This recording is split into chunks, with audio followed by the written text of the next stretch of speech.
Welcome to episode 50.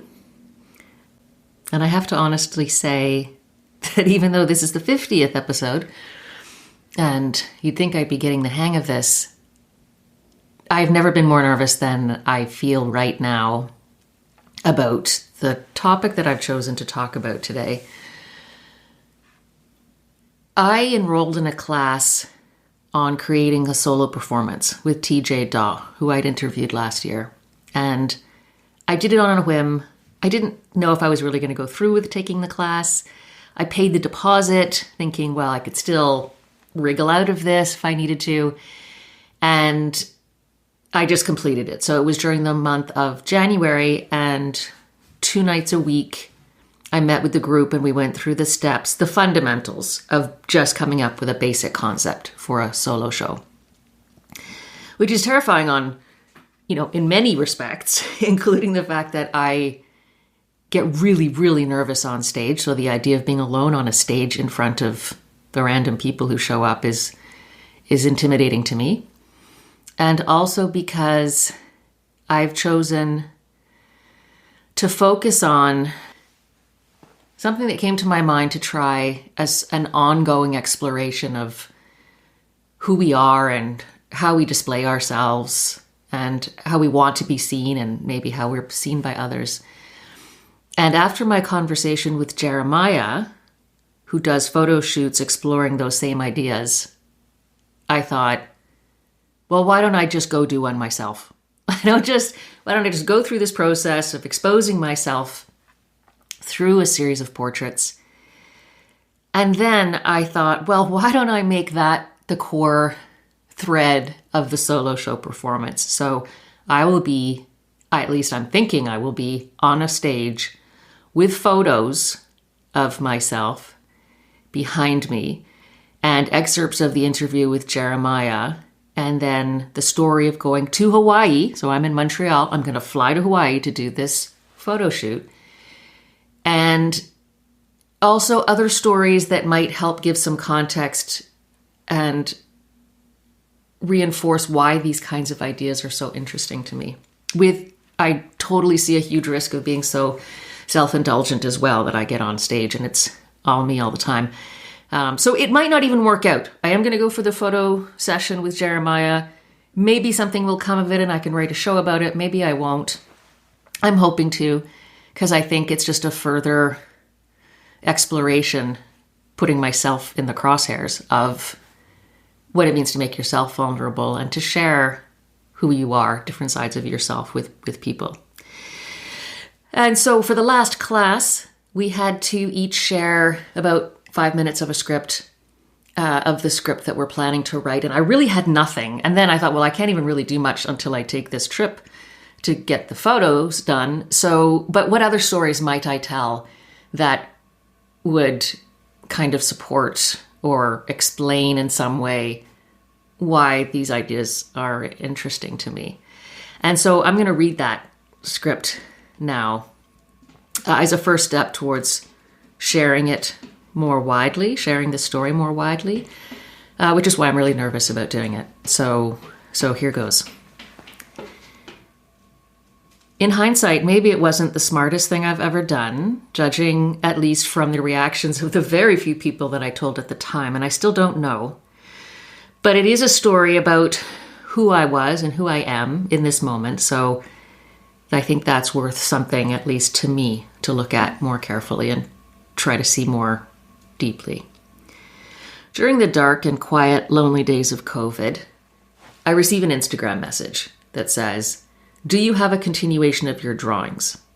And I was quite flattered because I'd been taking figure drawing classes at a school near me after not having drawn for many years.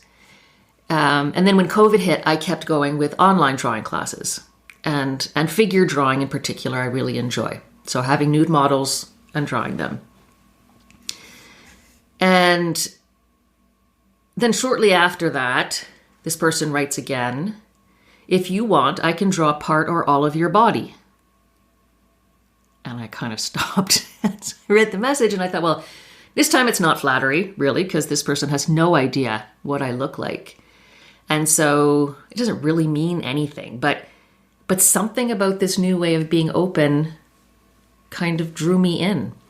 And I questioned myself so much. Am I actually a woman who would send nude photos of herself to a stranger, a rando Instagram stranger? And it's easy to say no. I'm a professional consultant, and I have I guess, some kind of professional reputation and some kind of reputation as a person. And that person would think that sending photos to this completely unknown connection is not a great idea. But something inside me, I realize I don't want to say no.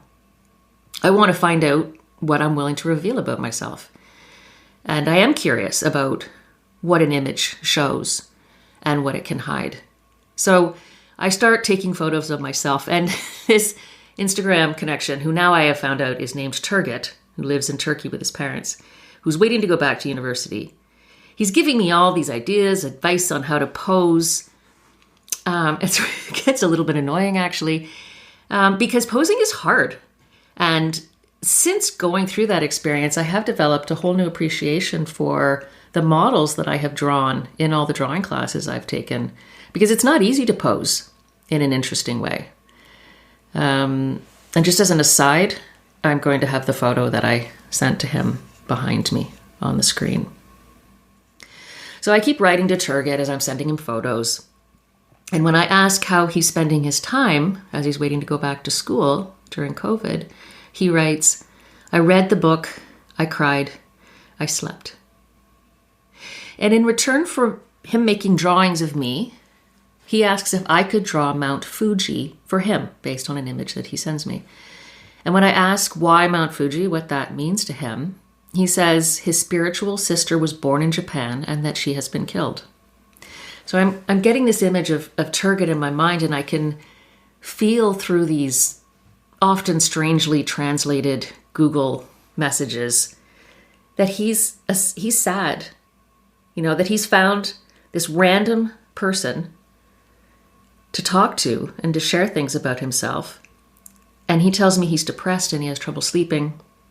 He thanks me for listening and for caring about him.